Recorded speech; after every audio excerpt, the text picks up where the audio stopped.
Urgent by Shubham films.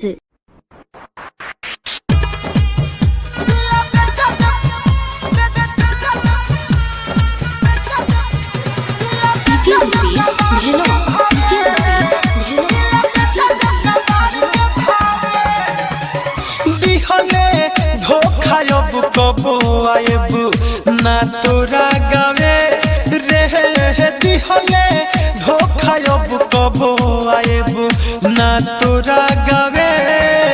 दिल बेचद कबाड़ के भावे, दिल बेचद कबाड़ के भावे। कह देबू केहू से केहू ना दिल लगावे। हाँ कह देबू केहू से केहू ना दिल लगावे। दिल बेचद कबाड़ के भावे, दिल बेचद कबाड़ के भावे।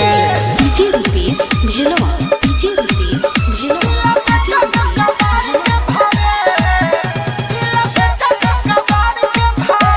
Aditya recording studio Gopalganj.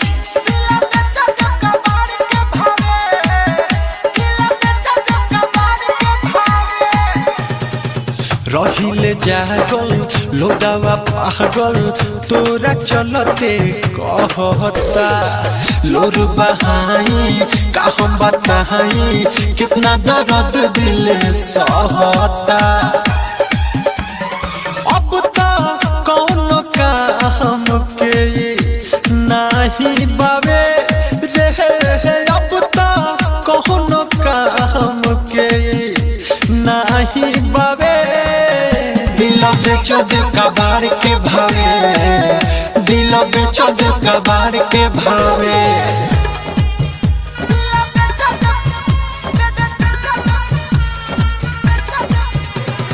DJ Rupesh Bhelwa, DJ Rupesh Bhelwa, DJ Rupesh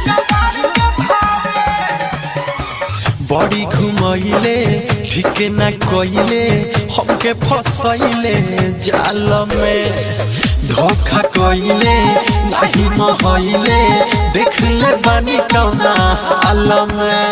कहे से सनाथ दीपक चैन न पावे रे। कहे सहते हम दीपक चैन न पावे।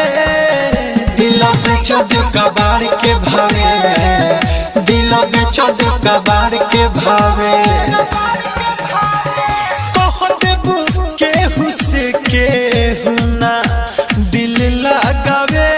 हाँ कह देबू केहू से केहू ना दिल लगावे। दिल बेचद कबाड़ के भावे, दिल बेचद कबाड़ के भावे।